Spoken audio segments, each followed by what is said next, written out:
Welcome back to my YouTube channel. Ngayon guys, ang title nitong vlog na to, ano nga ba ang update sa YouTube? So, ang update sa channel ko sa YouTube,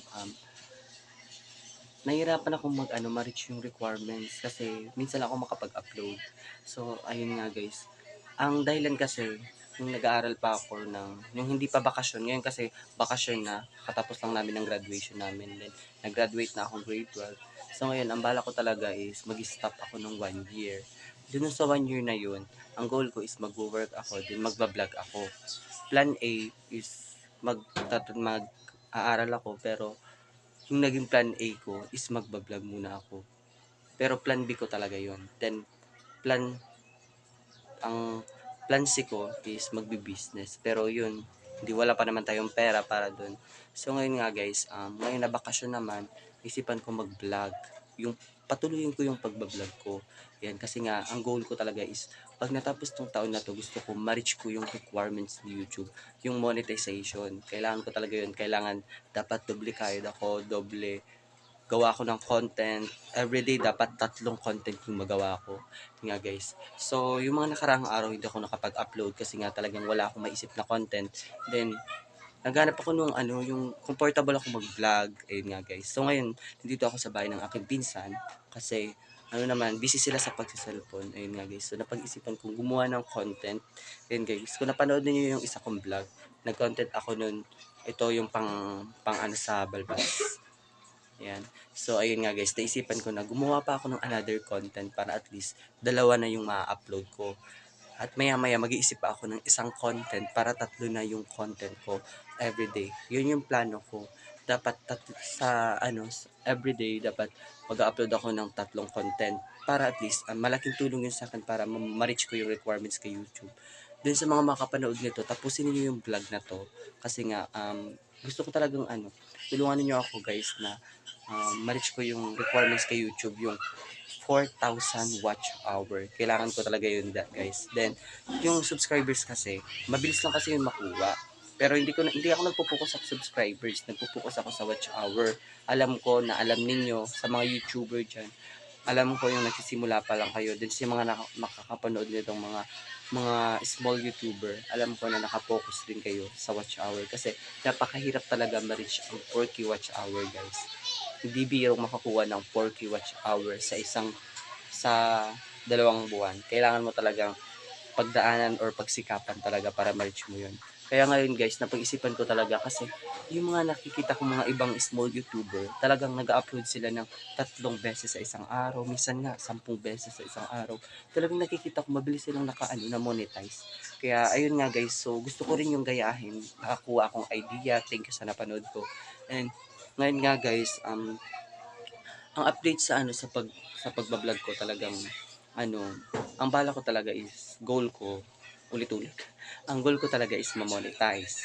So pag hindi muna ako mag-e-effort sa pag-edit ko ng pagba-vlog kasi nga once na nag-effort ako ng pag-edit ko, hindi ako makakapag-upload ng tatlong beses sa isang araw or mas pa or 5 or 4 kasi nga once na nakapokus ka sa pag-edit, syempre hindi mo upload din kasi hindi pa tapos mag-edit. Ngayon nga guys, napag-isipan ko na hindi mo na ako mag-e-effort sa pag-edit. Ulit-ulit. Hindi mo na ako mag-e-effort sa pag-edit kasi nga para at least mabilis ako makapag-upload. Then hindi ako mag-aalangan kasi nga hindi naman ako mag-edit.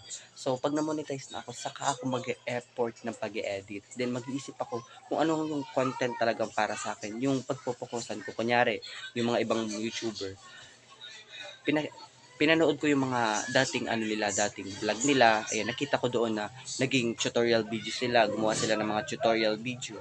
Tapos minsan nagba-vlog sila, nagluluto. Iba-iba yung content nila, nakapokus sila. Pero yung camera nila hindi pa quality ha. Then yung mga salita nila hindi pa masyadong sanay. Ayun nga guys, parang nakita ko doon na ang goal lang talaga nila is maka-upload. Ayun nga guys, saka wala pa silang masyadong edit. Tapos yung na-monetize na sila, saka sila nag-isip kung ano talaga yung content na pagpupukosan nila. Yung iba, naging mukbanger na dati nagbablog lang, naghuhugas, nagluluto lang sa kanilang bahay or kahit naliligo lang ng aso. Ayun nga guys. So nag-focus na sila, yung na-monetize na sila, nag-focus na sila sa isang video, sa isang content, sa isang content. Kunyari, pagtulong sa tao. Oh, doon na lang sila magfo-focus kapag monetize ka na. Then magfo-focus ka na sa pag-e-edit mo ng vlog kasi nga yun na parang naka-apply ka na, parang may trabaho ka na kay YouTube. Yun nga guys. So, yun yung plano ko. Then ang sa mga magtatanong diyan, kung ma-reach ko na yung requirements ko kay YouTube, pinag-iisipan ko, ang naisip kong content na magpo-focus ako is magtutulong ako sa mga deserving na tao. Ayan nga guys. So, ayun nga. Kasi naisip ko kasi is, madaming taong mga nangangailangan din. Parang hindi naman sa pag-aano ha, hindi sa pag-aano. Kasi darating yung panahon, talagang kasarap kasi sa pakiramdam tumulong. Alam ko na halos lahat naman na tao feeling ko parang iba kapag ganun. Kahit yung mabigyan mo lang ng ganun, kahit kahit maliit na bagay, ayun nga guys. So, ayun talaga yung goal ko na na content.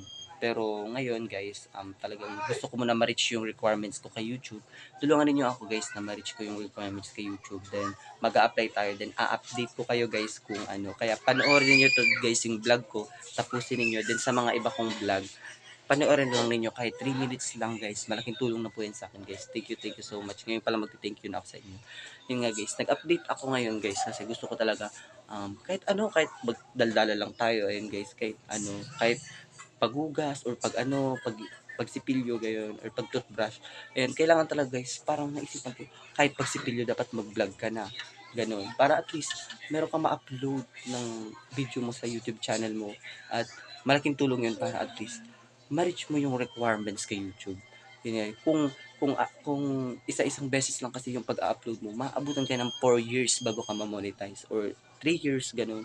Kasi nga hindi naman kalakihan yung viewers natin mga small YouTuber. Kaya kailangan natin mag-double ang tawag um, mag double time kailangan natin wag tayong magsayang ng kung kaya naman natin gumawa ng mga content kung kung marunong ka naman magsalita or mag-explain sa vlog o pwede mo gawin content kagaya nitong ginagawa ko nagdadaldal lang ako dito kahit wala naman akong ginagawa. Ayan, gusto ko lang kasi sa inyong ma-explain yung side namin mga small YouTuber, kailangan talaga namin ang tulong ninyo. And guys, sa mga kaibigan ko nagpapatulong din ako na sabi ko panoorin niyo yung vlog ko at ayan kasi malaking tulong talaga yun yung panunood ng vlog, yung isang video mo makikita mo sa YouTube Studio tapos makikita mo sa watch hour, makikita mo na nagdadagdag, parang ang sarap sa pakiramdam na nagdadagdag yung watch hour. Ayan, meron na tayong 7 minutes, ayan. So pag may dalawang taong nanood 7 minutes, di magiging 14 minutes na, o di ba? Yung 14 minutes hanggang sa matotal yun ng 1 hour, equivalent na yun ng madadagdag na yan dun sa 4K watch hour. Magiging, kunyari, 100 watch hour na. Tapos, naka 1 hour may 1 hour na nanood ng vlog mo, naipon yon, equivalent na yun, matototal na yun dun, 101 watch hour. Kaya kailangan talaga is 4,000 oras na manood ng vlog mo. Kaya kailangan, ako nga, pili ko hindi pa nga 4,000 mga, yung kung ito total mo yung watch hour, yung oras ng pagbablog ko. Kaya guys, nanghihingi ako sa inyo ng tulong na sana panoorin niyo yung vlog ko. Then, pa-support po ng aking channel. Thank you po sa inyong lahat. And ngayon na lang guys, magtatapos ang ating vlog. Then, mag-iisip ako ng another content na naman kasi nakadalawang content na ako. Dapat 3 yung content na magawa ko. Ayun nga guys, mukhang dito na magtatapos ang ating vlog. And don't forget to subscribe my YouTube channel and click the notification bell para update kayo sa mga susunod namin content. Sa susunod kong content. Yun, nabibigyan na ako. Thank you so much and see you next vlog. Push. Thank you.